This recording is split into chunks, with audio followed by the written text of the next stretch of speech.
आप सब कैसे हो। आई होप सो कि आप सब अच्छी होंगे। एग्जाम पॉइंट में आप लोग का स्वागत है। एग्जाम पॉइंट की तरफ से आप लोगों के लिए सेट प्रैक्टिस करवाया जा रहा था। सेट प्रैक्टिस में मैंने सीडीपीओ का प्रीवियस ईयर्स का जो पेपर था उसको मैं करवा रही थी, जिसमें मैंने 100 क्वेश्चन करवा दिया था। आज मैं 100 से शुरू करूंगी। तो चलिए हम लोग देखते हैं 100 क्वेश्चन सीडीपीओ का जो एग्जामिनेशन 1998 में हुआ था उसमें कि 101 क्वेश्चन में किस तरीके से क्वेश्चन पूछे गए हैं। तो देखिए 101 में जो क्वेश्चन पूछा जा रहा है उसमें जो पूछा जा रहा है, भारत में सबसे अधिक दूरी वाला यात्री रेल मार्ग जोड़ता है, यानी कि भारत में जो सबसे अधिक दूरी वाला यात्री रेल मार्ग जो जोड़ता है, इसका जो आंसर हो जाएगा मैं आपको बता देती हूँ। इसका आंसर हो जाएगा बी, यानी कन्याकुमारी से जम्मू तवी तक, कन्याकुमारी से लेकर जम्मू तवी तक। अब देखिए सीडीपीओ को एग्जामिनेशन जो 1998 में हुआ था, जिससे मैं झारखंड बिहार का हिस्सा था, तो उस टाइम देखिए 102 क्वेश्चन में क्या पूछा गया है। तो देखिए हार्ट ऑफ इंडिया का पुस्तक के लेखक हैं, हार्ट ऑफ इंडिया के जो पुस्तक के लेखक है उसका जो आंसर हो जाएगा आपको मार्क टुली। मार्क टुली ही है हार्ट ऑफ इंडिया के पुस्तक। जब भी कोई पुस्तक या लेखक के नाम आएंगे तो आप उसको अंडरलाइन कर लीजिएगा, मार्क कर लीजिएगा, ताकि आपको पता चल सके कि यहाँ पे पुस्तक और लेखक के नाम पूछे गए हैं। तो इसको ध्यान रखिएगा, हार्ट ऑफ इंडिया के जो पुस्तक के लेखक है उनका नाम है मार्क टुली। अब आगे चलिए नेक्स्ट क्वेश्चन देखिए 103 क्वेश्चन में क्या पूछा जा रहा है।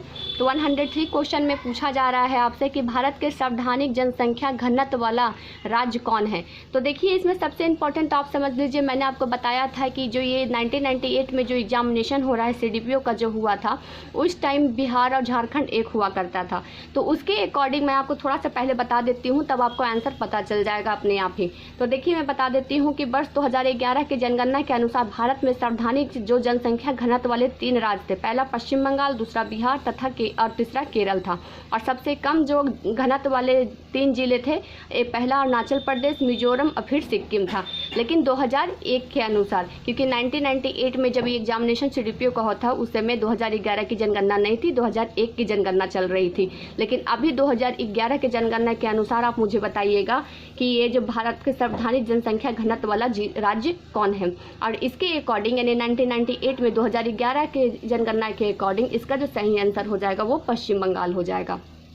अब आगे देखिए उसके बाद पूछा जा रहा है कि लोकसभा अध्यक्ष के पद पे चुने गए प्रथम दलित कौन थे।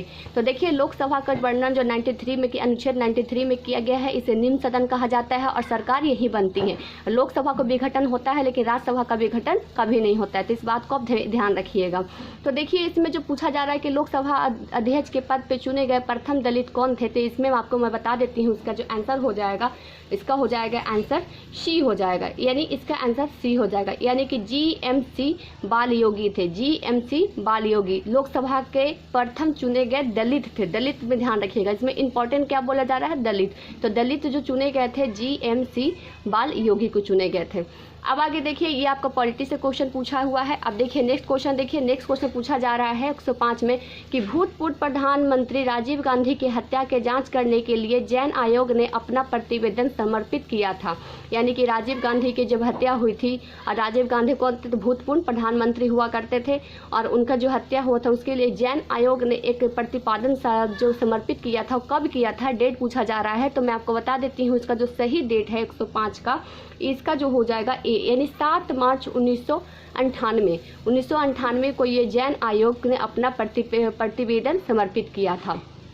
अब आगे देखिए 106 में पूछा जा रहा है। 106 में क्या पूछा जा रहा है कि उत्तर प्रदेश के वर्तमान राज्यपाल हैं। तो जैसे उत्तर प्रदेश के वर्तमान राज्यपाल 1998 के अकॉर्डिंग, 1998 के अकॉर्डिंग, तो उस टाइम के अकॉर्डिंग जो थे वो थे सूरजभान थे। उस टाइम सूरजभान थे। लेकिन अभी कौन है राज्यपाल, तो मैं आपको बताती आनंदीबेन जी हैं। आनंदीबेन है जो अभी उत्तर प्रदेश की राज्यपाल बनी हुई हैं। अब आगे देखिए उसके बाद नेक्स्ट देखिए, नेक्स्ट पूछा जा रहा है कि हिंदुस्तान एरोनॉटिक्स लिमिटेड द्वारा विकसित हेलीकॉप्टर का नाम क्या है। तो ये जो हिंदुस्तान एरोनॉटिक्स लिमिटेड द्वारा विकसित किया गया हेलीकॉप्टर का जो नाम है 107 का जो आंसर हो जाएगा ये चेतक नाम है। क्या है, तो ये चेतक नाम है। आप इसको ध्यान दीजिएगा कि हिंदुस्तान एरोनॉटिक्स लिमिटेड द्वारा विकसित हेलीकॉप्टर का नाम चेतक है।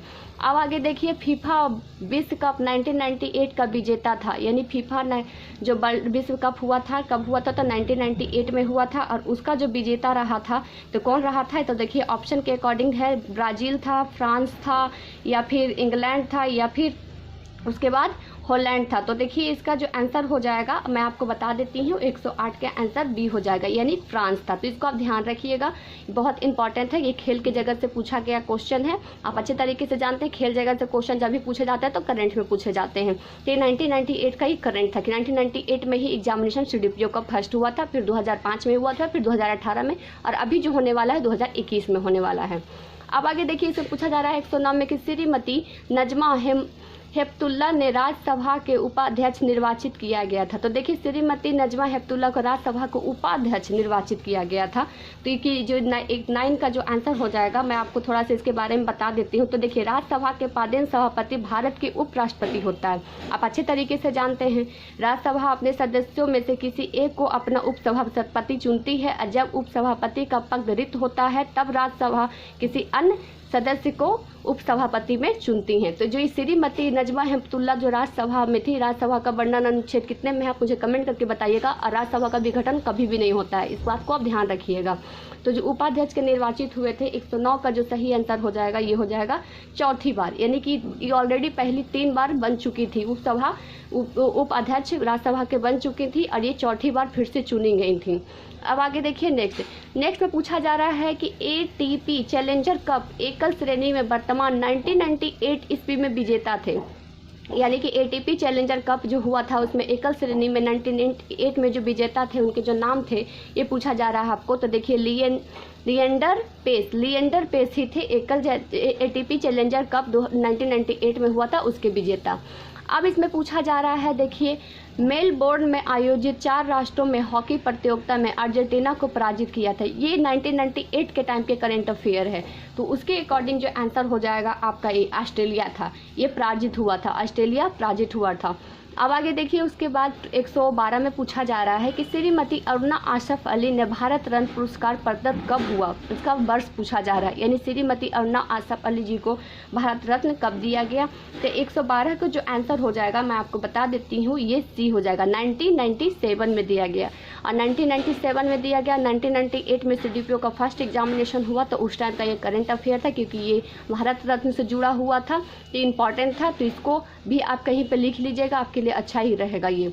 अब चलिए नेक्स्ट क्वेश्चन देखिए। उसके बाद 113 में कुछ पूछा जा रहा है, उसे पूछा जा रहा है कि देखिए शांति के लिए वर्ष 1997 में नोबल सम्मान मिला है। तो देखिए नोबल सम्मान जो शांति के लिए 1997 में दिया गया था, तो इसका जो आंसर हो जाएगा आपका 113 का वो बी हो जाएगा, यानी कि जोड़ी बिलियंस को दिया गया था, बिलियंस को दिया गया था। ये 1997 में नोबेल पुरस्कार दिया था शांति के लिए। अब आगे देखिए 114 में पूछा जा रहा है कि 2002 में शरद ओलंपिक में आयोजित होगा। तो शरद ओलंपिक जो 2002 में हुए वो कहाँ होगा, तो ये पूछा जा रहा है इसके अकॉर्डिंग। तो ये बी में होगा, यहाँ सॉल्ट लेक सिटी संयुक्त राज्य अमेरिका। ये आप एक चीज़ यहाँ पे ध्यान रखिएगा कि जैसे सॉल्ट लेक सिटी कहाँ है तो वो संयुक्त राज्य अमेरिका है। हो सकता है ये 2002 का करंट अफेयर अभी आपको काम नहीं आएगा, लेकिन ये जो क्वेश्चन है आपका ये इंपॉर्टेंट हो जाएगा यहाँ पे, क्योंकि यहाँ पे सॉल्ट लेक सिटी आपको पता है कहाँ है। अभी जिनको नहीं पता होगा उनको पता चल जाएगा कि संयुक्त राज्य अमेरिका में है। तो इसको आप ध्यान से कहीं पर नोट में लिख लीजिएगा। ये छोटे छोटे चीज़ आपको नोट्स में लिखने से ना आपके नंबर्स बढ़ने के संभावना और एग्जाम में रिजल्ट होने की संभावना आपको बढ़ा सकती है। अब आगे देखिए 115 में पूछा जा रहा है क्रिकेट के प्रेसिडेंसी कप का वर्तमान 1998 के विजेता थे। देखिए यहाँ सब में 1998 दे रहा है, क्योंकि 1998 का ही मैं सबको सेल्फ प्रैक्टिस करवा रही हूँ। CDPO का एग्जामिनेशन फर्स्ट टाइम हुआ था उसी का मैं करवा रही हूँ। तो देखिए ये जो 115 में जो विजेता रहा था जिम्बाब्वे रहा था, भारत नहीं, केन्या नहीं, बांग्लादेश नहीं, बल्कि जिम्बाब्वे रहा था। अब देखिए 116 में पूछा जा रहा है कि गोल्डन जुबली अकाई कप का संबंध है। गोल्डन जुबली अकाई का कप का संबंध किससे है, पोलो से है, हॉकी से है, लॉन टेनिस से है या क्रिकेट से है। 116 का मैं आपको आंसर बताती हूँ, ये क्रिकेट से है। तो ये आपके लिए अभी भी इम्पॉर्टेंट है, पहले तो था ही, अभी के लिए वर्तमान के लिए भी इम्पॉर्टेंट है, क्योंकि इसमें क्वेश्चन पूछे जा सकते हैं कि गोल्डन जुबली अकाई कप संबंध किससे है, तो ये क्रिकेट से है। इसको आप ध्यान रखिएगा। अब देखिए, एक ब्रश विथ लाइफ आत्मकथा किसकी है। एक पुस्तक के और भी नाम आया था, जो हार्ट ऑफ इंडिया का पुस्तक कौन थे, तो मार्क टूली थे। उस तरीके से एक और आत्मकथा पूछा जा रहा है। ये आत्मकथा है, ये पुस्तक में बल्कि आत्मकथा की बात की जा रही है, तो इसको ध्यान दीजिएगा। ए ब्रश विथ लाइफ का आत्मकथा किसका है, तो ये देखिए 17 को आंसर जो हो जाएगा सतीश गुजराल जी का लिखा हुआ है।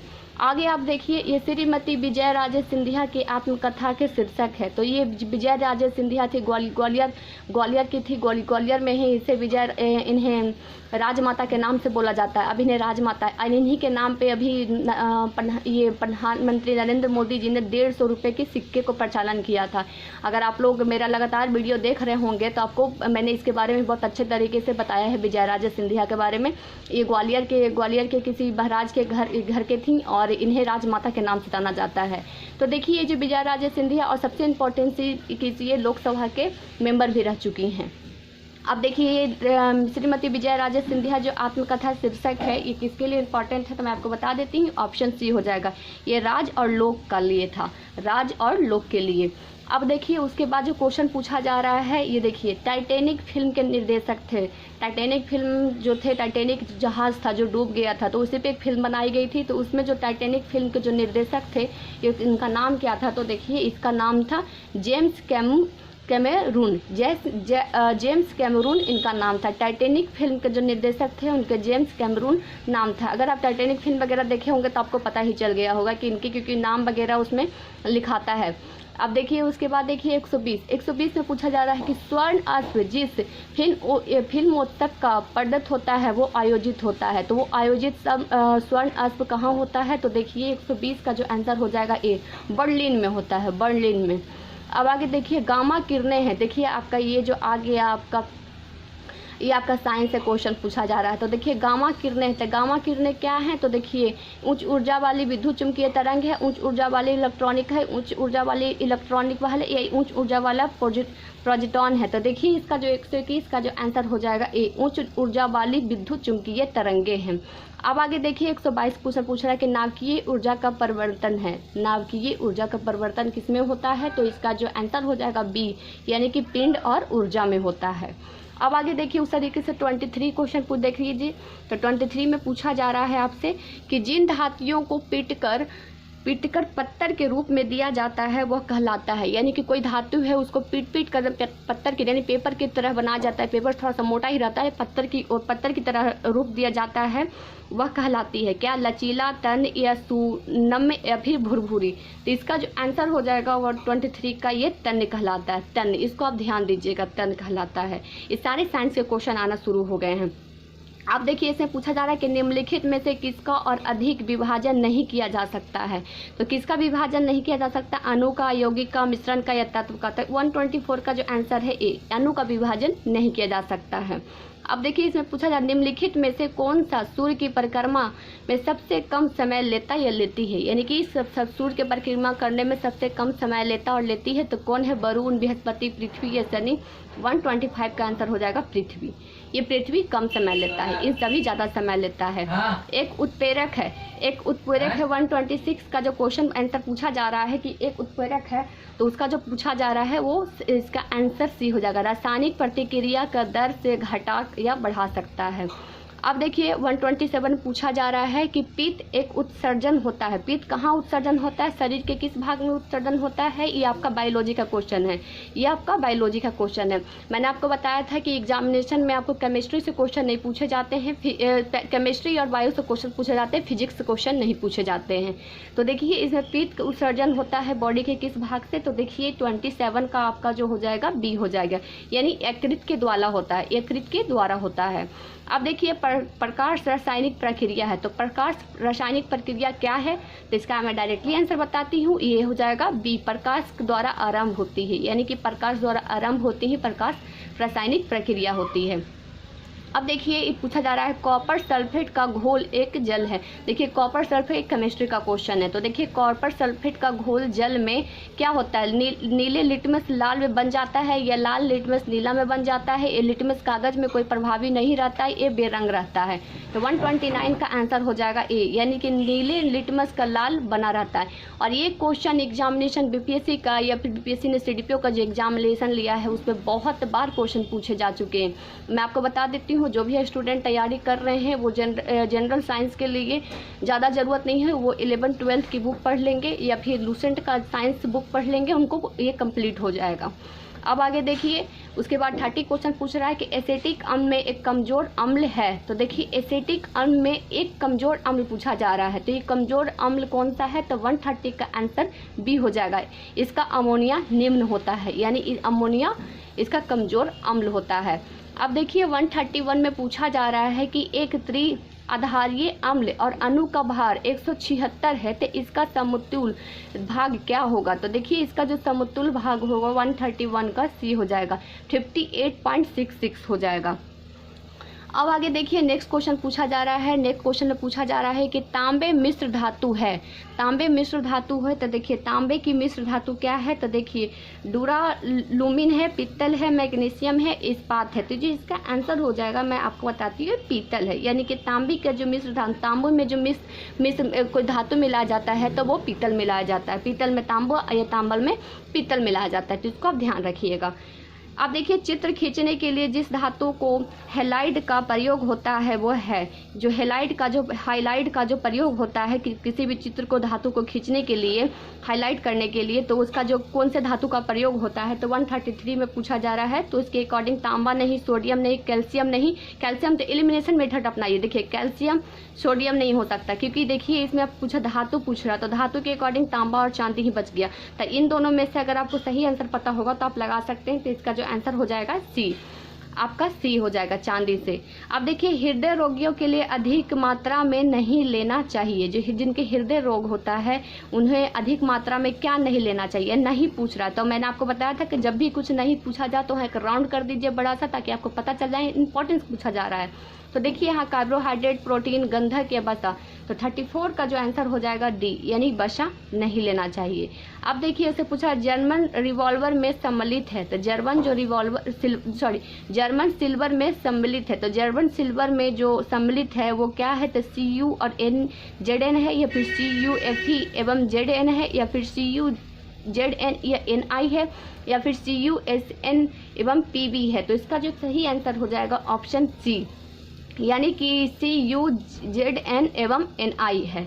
अब देखिए सीसा संचालकों के लिए प्रयुक्त अम्ल होता है, तो सीसा जो संचालक के लिए प्रयुक्त अम्ल होता है उसका 36 का जो आंसर हो जाएगा ऑप्शन सी हो जाएगा, H2SO4 हो जाएगा, H2SO4 हो जाएगा। अब आगे देखिए नेक्स्ट क्वेश्चन, निम्नलिखित में से किसमें कोबाल्ट होता है। तो कोबाल्ट पूछा जा रहा है कि इन सभी में से कोबाल्ट किसमें होता है, क्लोरोफिल में होता है, विटामिन सी में होता है, हीमोग्लोबिन में होता है, या विटामिन B12 में होता है। तो इसका जो आंसर 37 का आपका हो जाएगा डी हो जाएगा, यानी कि विटामिन B12 में होता है। क्या होता है, तो कोबाल्ट होता है। अब देखिए इसे पूछा जा रहा है कि पृथ्वी के भूपटल पर सार्वधानिक है।